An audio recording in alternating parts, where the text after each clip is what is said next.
Arsenal 3, Monaco 0, 5 wins on our last 6, and 4 of those wins have come with 3 or more goals scored. Yet, kind of 24 hours ago, we were all a little bit down about this club. I'm going to break down a fantastic victory in the Champions League in this episode over Monaco and speak about some of the players that made it happen. Let's get into it.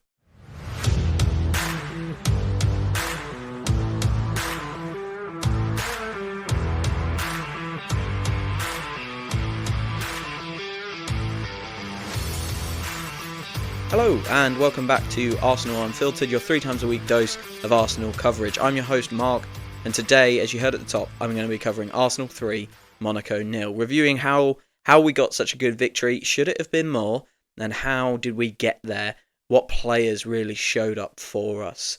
There's no place to start a match review like the lineup, and I was really happy with this lineup.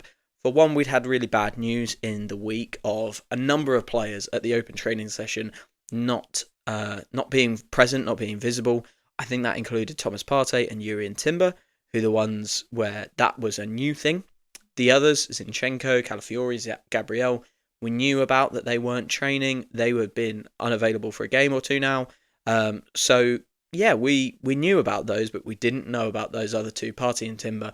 And I think everyone was a little bit nervous when they saw that.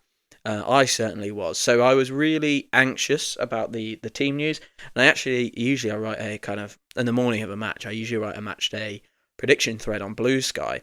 I didn't do that because I really did not know how could I predict something where I've got no idea how we were going to line up. None. Really didn't think we'd see Timber. Really didn't think we'd see Partey. We saw Partey from the start, Timber off the bench. So fantastic news on both of those fronts. So it was Raya in goal, Partey right back, Saliba and Kivior. That combination has continued for 3 games now. I think is doing well.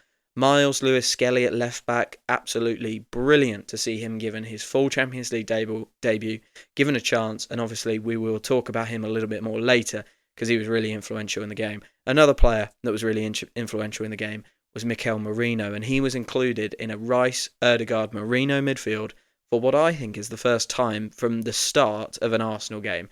I think we have seen them when combined together partway through a game, but this is the first time we've seen them from the start, I believe.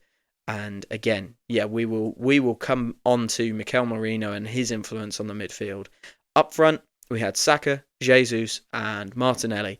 Interesting that Jesus got a start. I thought it was a massive show of faith from Mikel Arteta. Put that on Blue Sky. That it was a massive show of faith from Arteta in Jesus, because Jesus really did not have a good cameo against Fulham. I think a lot of Arsenal fans, I did it in the match review and I spoke about it with a number of people on a YouTube video I did. And he had a really bad 15-20 minutes versus Fulham. So for Arteta to say to him, I trust you, go out and perform for me today in the Champions League against a really strong Monaco side. Let's not get this wrong, right? They were 8th in the Champions League when we started against them, so they were qualifying automatically if the stage had ended at that point. So they've been a good team this year. They've beaten Barcelona. They are up there in Ligue 1. So fair play to them. There are no easy Champions League games, and Mikel Arteta backed Gabriel Jesus to go and play in this game, which I thought was a massive decision. Massive. And I love Kai Havertz. I think he's a brilliant player, so I'm always a little bit disappointed not to see him in the lineup, but I thought there must be a reason here, because Jesus didn't earn that performance against Fulham. That's not what we were saying, and I don't think that's what Arteta was saying. I think there was a real subtle undertone of actually, I believe in this player and I'm going to put him straight back in after what everyone could see was a dodgy performance, a bad moment for Jesus. He put him straight back in, and I think he repaid his faith a little bit. Like I say, we'll come on to individual players in a moment, but I'm going to start with the first half. A crazy first half where I genuinely believe we could have been 5-0 up at halftime, and perhaps should have been 5-0 up at halftime. We were only 1-0 up, which is crazy to say. But it all kicked off very early in the game as Jesus nicked himself a half chance. He is the one who wins the ball back high up the pitch, and that was a theme of what we did to Monaco yesterday. We turned the ball over high a number of times in that first half, and it created a lot of chances for us.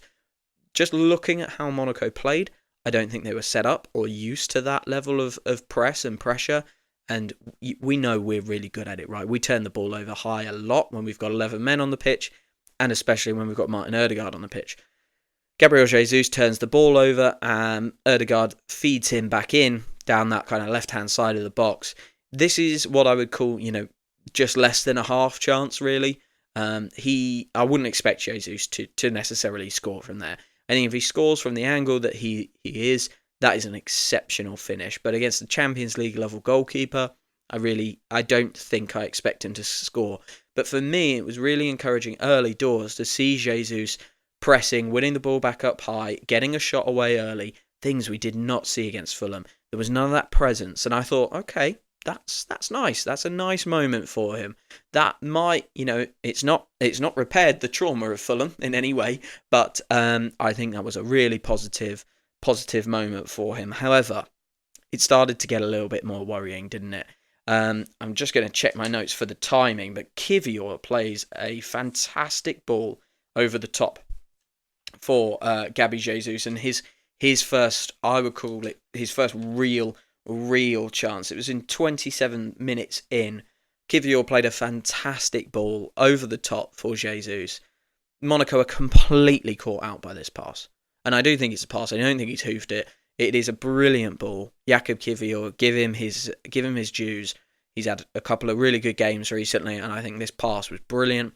Jesus has a great chance. He kind of takes it running, he takes it in his stride, and then I think he just snatches at his shot, and he almost hits it like too low on his foot, if that makes sense. Like he hits it with his toes, and it's quite a weak, tame shot.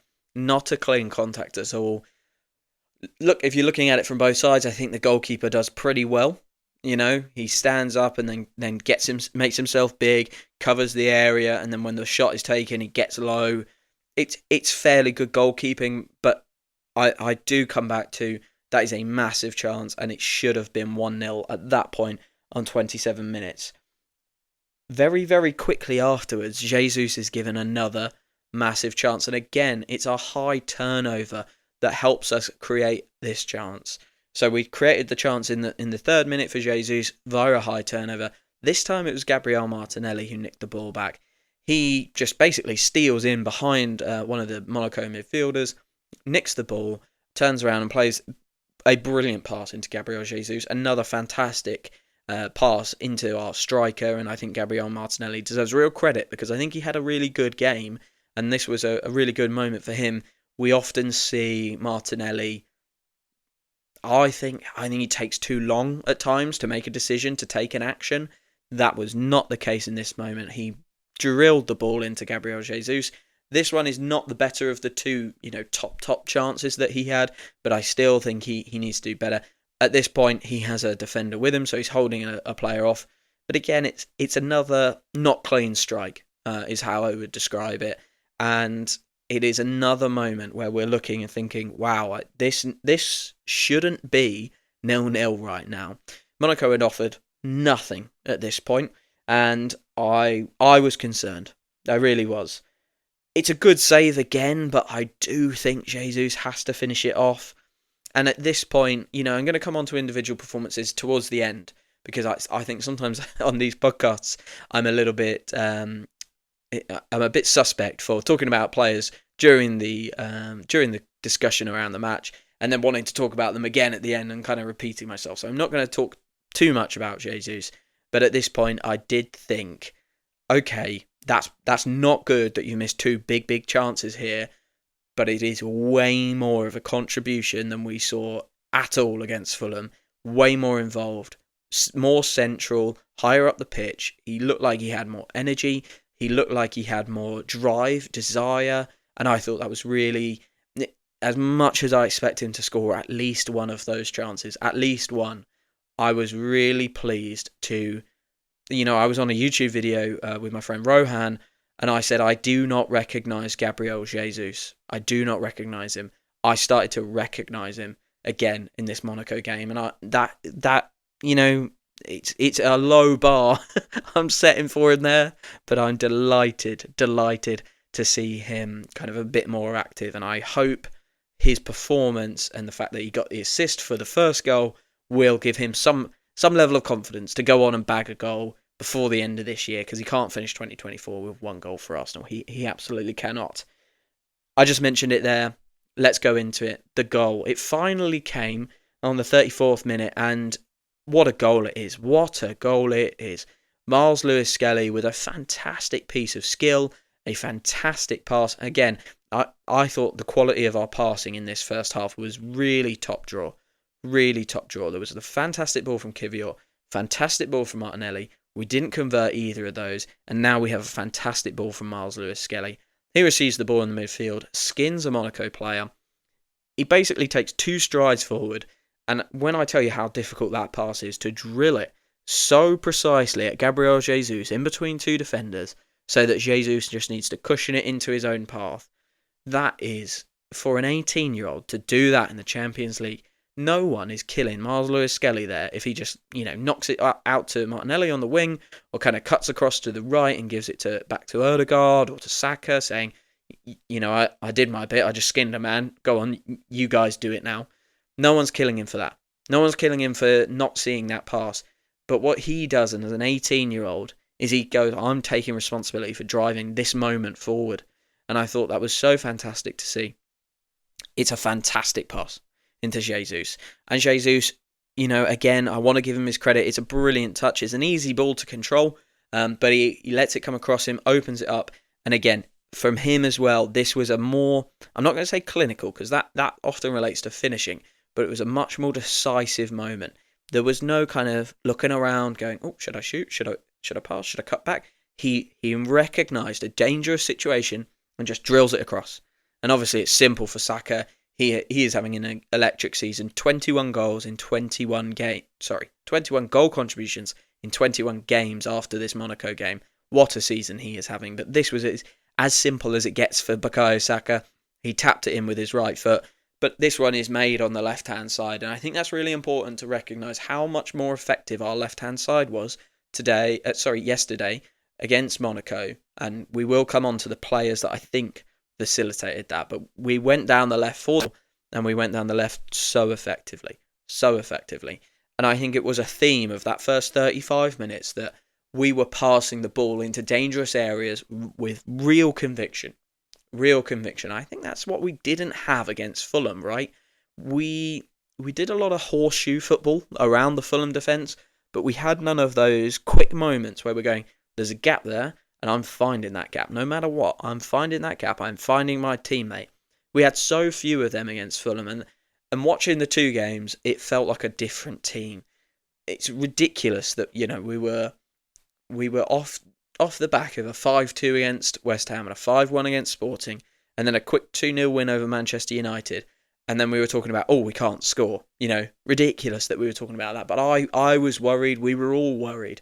I think I expressed some of my worries about the creativity on this podcast. But then, quickly turns around, and isn't it magic how quickly your mood can change about your football team when they put in a great performance like that?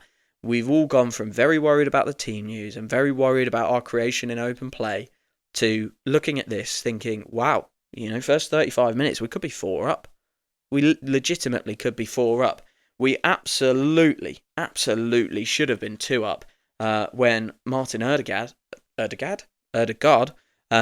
turns the ball over high again and again. That's a real theme. We're talking about it over and over here. In the 3rd minute, Jesus turned it over. In the 28th minute, Martinelli turned the ball over.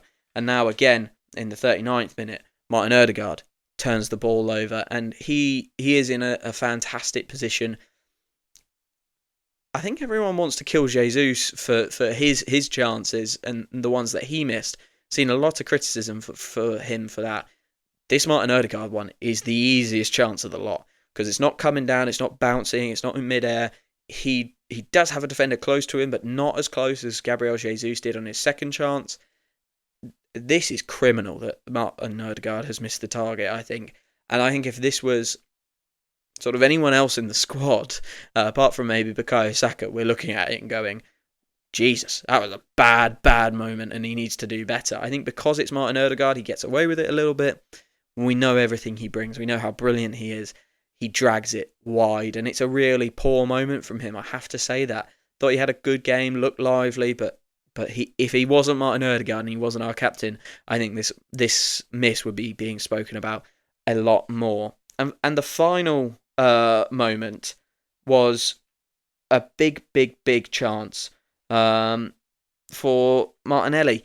It's not as clear cut as the Odegaard chance or the Gabriel Jesus chances, but he does get a ball through from Martin Odegaard and has a chance from that kind of left-hand side of the penalty area, which he snatches at, I would say. And maybe that's a theme of all of these big chances. We almost look desperate to score. He snatched at it, but again, he was lively in this half, and I thought he played well. But yeah, so I've spoken for 16 minutes now, and I'm just literally discussing the amount of chances that we've had. And I think that was my overarching feeling coming out of the first half is how are we not completely clear of this lot? Because we have turned the ball over high up the pitch so many times, and we have got so many players in that final third of the pitch who look at, they look at it. Against Fulham, they didn't look at it. Martin Odegaard, he looked at it. Gabriel Jesus looked at it. I thought he had his best 45 minutes in a very long time. Bukayo Saka, a little bit quiet in the first half, but obviously got his goal, looked at it. Gabriel Martinelli looked really desperate to score, really determined. He looked at it. And I just thought, wow, I really hope this doesn't come back to bite us. I really hope it doesn't. But the first half was absolutely defined by these misses. And Monaco really offered very little resistance to us. I don't think they were great on the ball. They did have a decent share of possession and field tilt in the game, but I think we allowed that. I do, looking at how we played, we dropped into that mid-block quite quickly when we realised we can't press here, and our team is very good at that. We're very good at going, we can press now and we're going to. Like I say, we turn the ball over a lot, and when we don't have the opportunity to press or the other team makes the two passes to get out, we fall into that mid-block very quickly. And I think we allowed Monaco to have more of the ball than perhaps they thought they would get. I'm not 100% certain on what their game plan was. They didn't show much in the first half. But, we dealt with them really well. We nullified them really well. I can think of maybe one chance that they had, the shot from the edge of the area. But mainly, the first half was completely defined by our missed chances. One last thing before we go to a quick break and talk about the second half afterwards, and as well some of the player analysis that I think is really important in this game. It's just the Martinelli moment just before half-time. He would already been booked in this game, and there were 2 or 3 fouls that he made where I was like, wow, in the Premier League, he's off. Absolutely, unequivocally, Gabriel Martinelli is sent off in the Premier League for what he did last night. Now, I don't think any of what he did last night was super egregious, but I'm amazed he stayed on the pitch. Amazed, because there was one was almost a professional foul where he was basically just stopping a Monaco attack. I don't know. I think he was playing for the ball, but I think he knew, hey, if I get the ball, great. If I just clip the man, I stop this attack. And that's a yellow. So I think, for the first time in a long time, or at least what feels like a long time, I felt like that decision, or those decisions, because there was a second potential foul for Martinelli, they went our way. And I think we as Arsenal fans absolutely have to acknowledge, if we're going to complain about Rice red cards, we're going to complain about, Saliba getting sent off, but then Van de Ven not getting sent off, and all of those sort of things. If we're going to complain about when it doesn't go our way, we must acknowledge when it does go our way. We absolutely must. And Gabriel Martinelli was really lucky to be on the pitch for the second half, and I was amazed he came out for the second half. I thought Arteta would have pulled him straight away. He didn't. He came out. But I thought that was worth mentioning, and I'm really keen for Arsenal fans in general just to really recognise, okay, we've had some bad luck this year, but actually we had some really good luck last night with Gabriel Martinelli not being sent off. I'm just going to interrupt this episode really quickly to say a massive thank you for listening to Arsenal Unfiltered. If you've enjoyed this episode of Arsenal Unfiltered or any episode, please, please, please consider giving us a follow wherever you get your podcasts from. It really helps me to grow the podcast and grow the Arsenal Unfiltered community. Arsenal Unfiltered is a 3 times a week podcast, so if you hit follow, you will get 3 new episodes from match reviews or episodes of the Arsenal Roundup that we do every single week. That's 3 episodes every single week, completely for free. All you have to do is click follow on Apple Podcasts, Spotify, or wherever you listen to us. It would mean the world and really, really help the podcast grow. Thank you. So on to the second half, and much like we've seen in other games where we've been really dominant in phases, good teams are not going to allow that for a long period. Sporting didn't allow it against us. We had the 15-minute wobble against them. Every time we dominate a game, we really enjoy the time we're on top. And then places like Blue Sky or Twitter, as soon as we start to lose that control a little bit, go crazy. And I do think this is a really important thing to point out. And I often put this on Blue Sky when this happens. These teams are really good. You don't just dominate a whole game against a Champions League level or a Premier League level team. You don't just dominate 90 minutes anymore. That does not happen. And yes, we've seen some big scores in the Champions League, not just for us, but for other teams this year. But I think the first half shows that we could have been 3, 4 or 5 up. And actually, this kind of change in dynamic where Monaco came out a lot more strong in the second half, performing a lot better. And we maybe, a lot of people are putting it down to, we took our foot off the gas. But actually, Monaco have the ability to respond to what we're doing, as other teams have this season. So, they've had 15 minutes with their manager. They're going to change something, and they did. And they absolutely had a lot more possession, and they had a lot more dangerous possession. It was typified by basically a minute after the restart. There was a really good free kick whipped in from Monaco and a massive headed chance that went wide of Raya's post. They didn't create much, I would say, in the kind of time where we did feel that they struggled. I think it was more like 20 minutes from 45 to 65. We made changes. Arteta responded to that. I don't think they made much. In this game, they had a total of 0.6 XG. I don't know what the XG was in that short period, but they'd had a shot or 2 shots in the first half as well. So there was definitely not much by way of really high quality chances. They were just, keeping the ball a little bit better when they got it. And they were also able to win it back from us at certain points and create certain chances for themselves in our third, in the middle third. They just started playing better. I genuinely believe that was what happened. And we made some changes. So Jorginho came on for Rice, which I thought was interesting. Trossard for Martinelli. I thought that one should have happened at half-time. And Timber for Merino and Lewis-Skelly. I did feel for Merino and Lewis-Skelly because I thought he was having a brilliant game. And to be fair, the stats show he was having a brilliant game. But if you're wobbling and you're having a moment where the other team have responded, and also you know what the narrative would have been if we had conceded in this period and gone on to not win the game, there would have been chat about, Arsenal's finishing, open play, yada, yada, yada. Arteta wants to avoid that narrative at all costs. So I think Lewis-Skelly was pulled to say, actually, we need to tighten up here. And Jurrien Timber is an option to tighten up. Thank God he was fit and he came on and he did well. We really got control back at that point. We had another big Monaco chance after Saliba did the least Saliba thing I've ever seen, which was a really sloppy pass into the midfield that Monaco just picked up, and it gave a massive chance for Mbolo from Monaco. Really, I think he should do better. He doesn't hit the target, but yeah, he has to do better. If I'm a Monaco fan, and that's what we've created, and that's the opportunity Arsenal have given us, I'm very upset with that moment. But as an Arsenal fan, I'm delighted because Saliba wasn't punished for his error. It was very un-Saliba-like, and I'm really pleased that we had a clean sheet in this game. We had to navigate that period. I do believe really, really strongly that Monaco got better, that these teams that we're playing are not schmucks. They are not easy to beat. I think we dominate a lot of teams. We dominate a lot of games, and we think, as Arsenal fans, we watch that and we think, well, that's how it should be all the time. That's our level. That's not the case. We force the opposition to have to change because we're really good.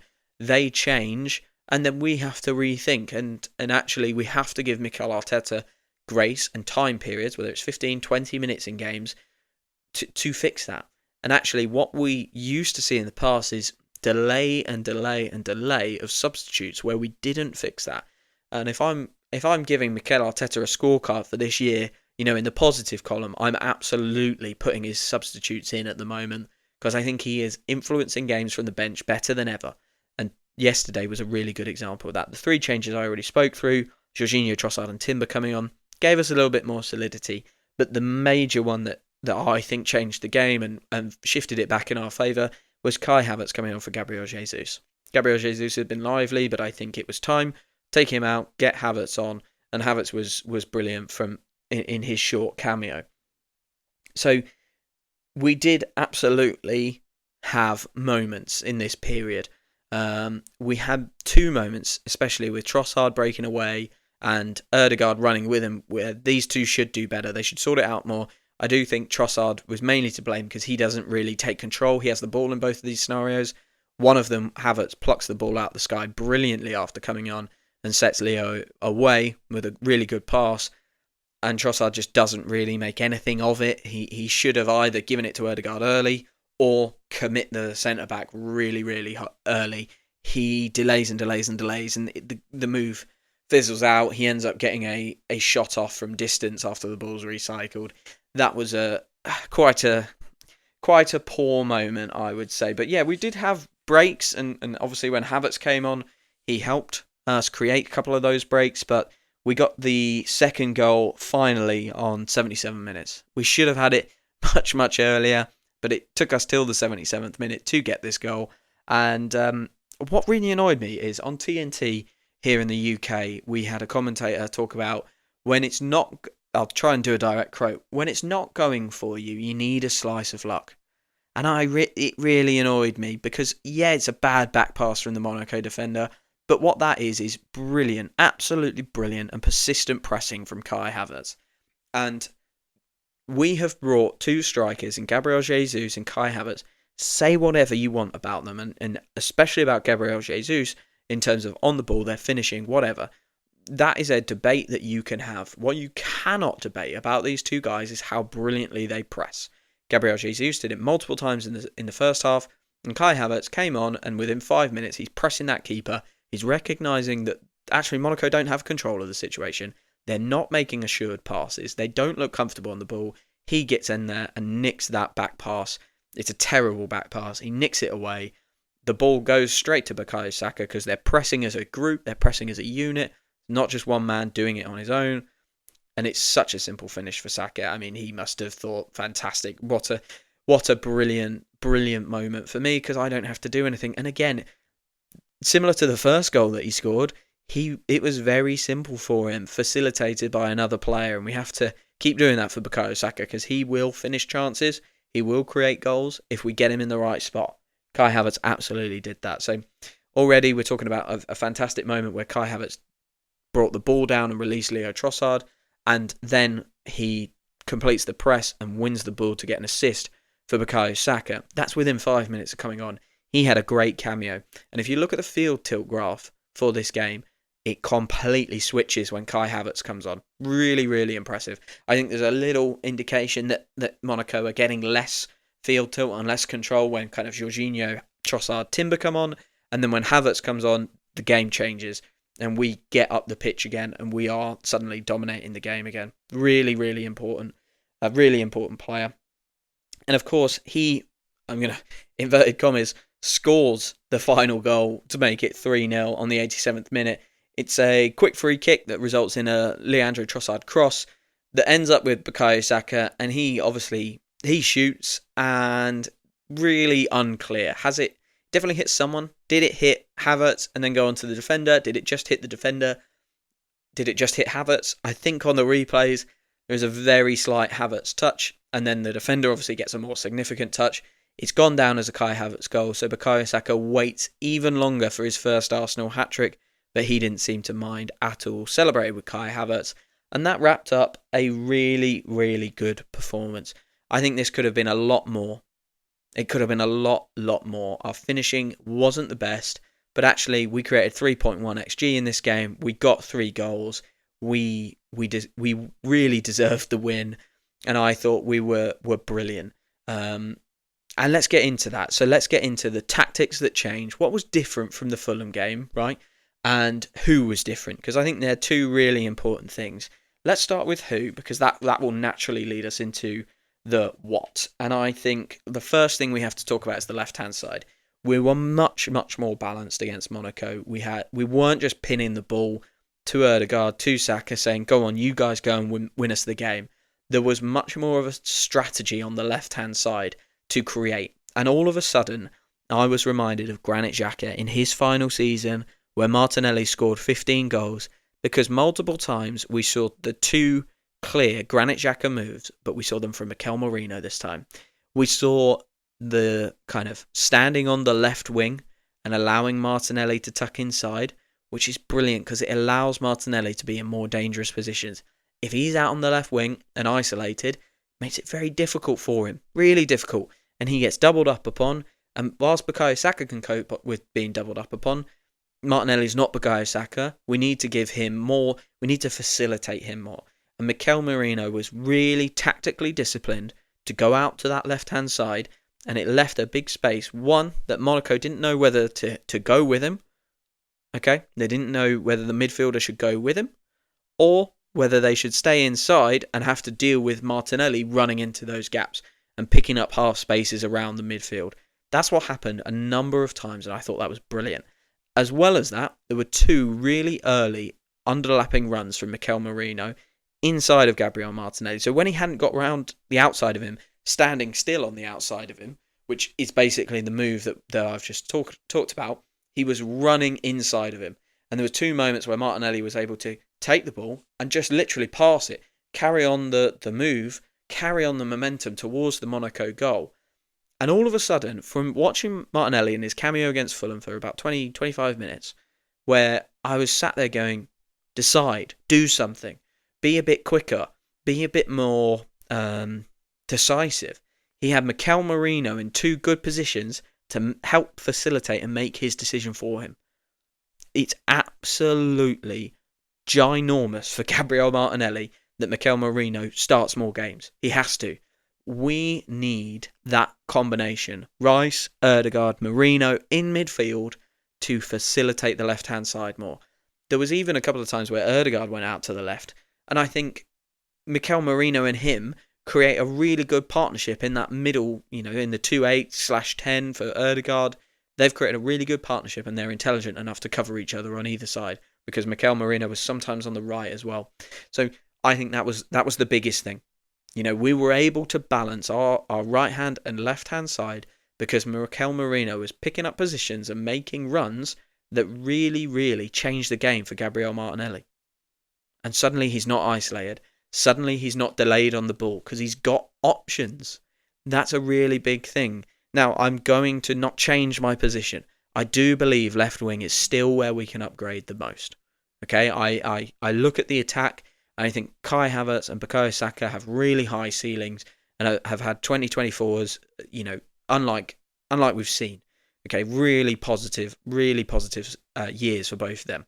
Gabriel Martinelli does not have that. I don't believe his ceiling is as high as those other 2 anymore. I will not change my stance on that. However, if Mikel Merino plays more regularly and a left-footed left-back as well, and I'll come on to that, plays more regularly, we will see more from Gabriel Martinelli. I am sure of it. He shouldn't have had an assist in this game because Jesus should have scored the chance that he put him through in, and I'm really, really confident about that. I've just mentioned him, the left-footed left-back, Miles Lewis-Skelly. Miles Lewis-Skelly, 96% passing accuracy in this game. That is magnificent for an 18-year-old making his full Champions League debut. That is quite incredible. Massively involved in the goal as well. And I think he really deserves some real credit. He was really, really positive, and I think whether we invert from the left-hand side or we invert from the right-hand side, whatever we want to do, I really much prefer having the left-footed left-back. And it doesn't, like I say, it doesn't matter the role that we're asking them to be deployed in, whether it's more traditional or inversion. I don't really care. I still think it needs to be a left-footed left back. And the reason being is because when you can hit a pass from an open position with your body, you are going to hit it with much more pace. You're going to hit it with a much more kind of accuracy, and you're going to hit it with, a real spring. The ball can travel across your open body and you can hit it. Okay? And that's what allows us to get the ball out to Mikel Merino or Gabriel Martinelli when they're in those wide positions. If Miles Lewis-Skelly is anywhere on the pitch, and actually let's change that. If a left-footed left-back, Calafiori, Zinchenko, Lewis-Skelly, is anywhere on the pitch, they are more easily to adopt an open position and zip the ball into the left-hand channel onto the left wing. Again, that will facilitate us being more balanced. Jurrien Timber's done brilliantly at left-back. I'm not going to criticise him. I will not criticise him. However, what he does do is when he picks the ball up, he wants to hit the ball right because he's kind of right-footed. His body is going to be open that way. If he wants to hit it left, he has to hit it from a closed position.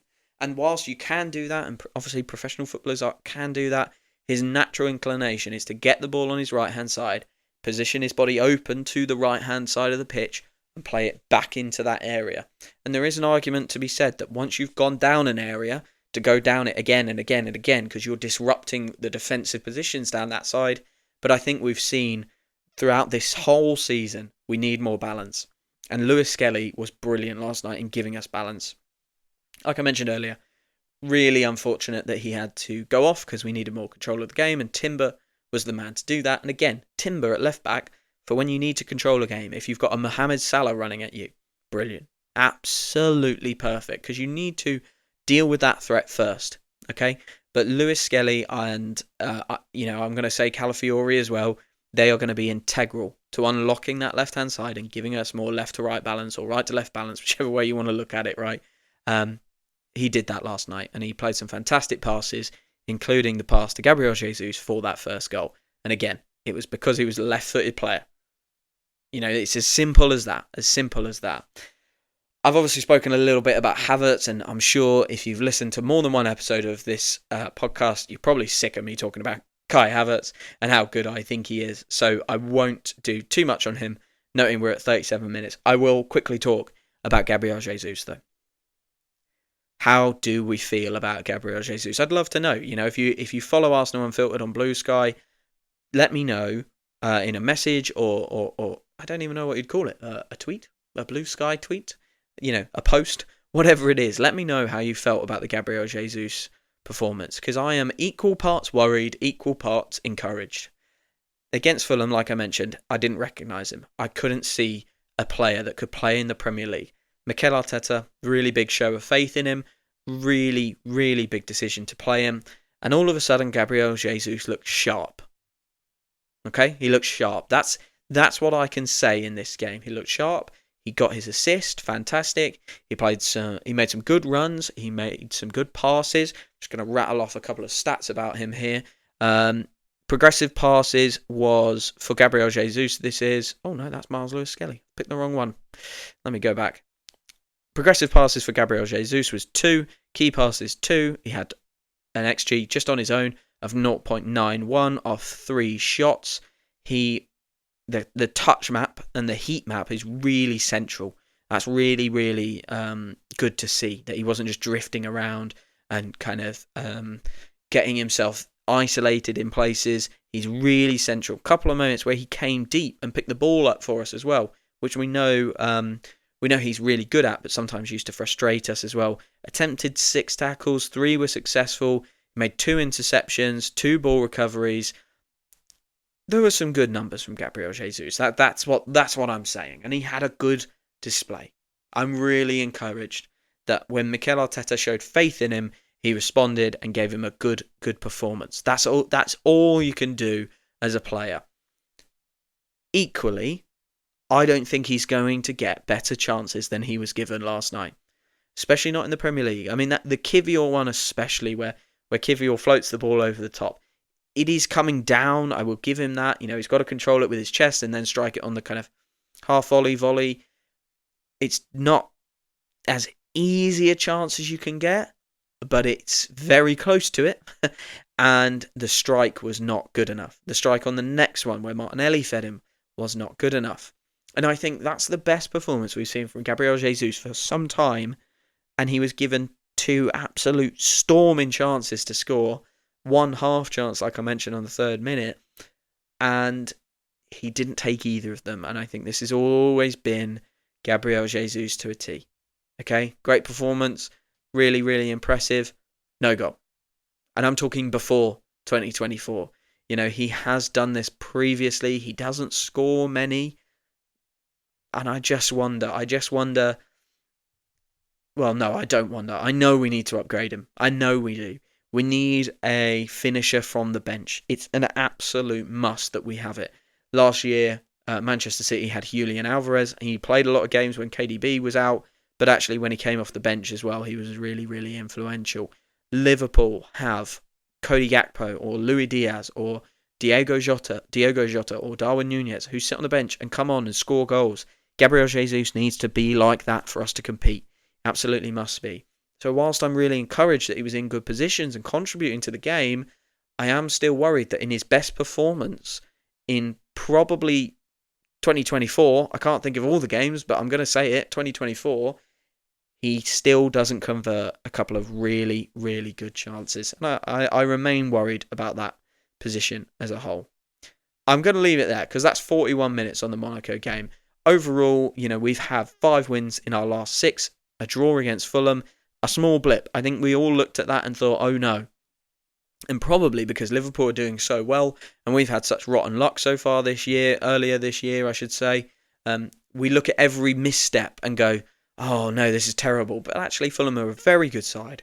We were away and we drew. I was really disappointed, and it probably came across in my podcast that I was really disappointed in that game. However, now, you have a bit of distance. We get another win under our belt. We probably should have done it in an even more convincing fashion. And I'm looking at it, I'm thinking, well, 5 wins of the last 6. In 4 of those games, we scored 3 or more goals. Absolutely fantastic. I'm a very happy boy again. And that's what I'm loving. As much as we complain about the schedule because it keeps injuring our players, I am loving the fact that if you have a blip, you've got a really quick chance to turn it around. We obviously play Everton on Saturday at 3 p.m. at home. I'm really hoping for another really strong result, so I'm excited to watch that one, and I will, of course, cover it here at Arsenal Unfiltered. All that's left to say is really thank you very much for listening to this episode. If you've enjoyed this episode, do consider giving Arsenal Unfiltered a follow wherever you get your podcast from. But yeah, thank you for listening, thank you for following, and I'll speak to you very, very soon.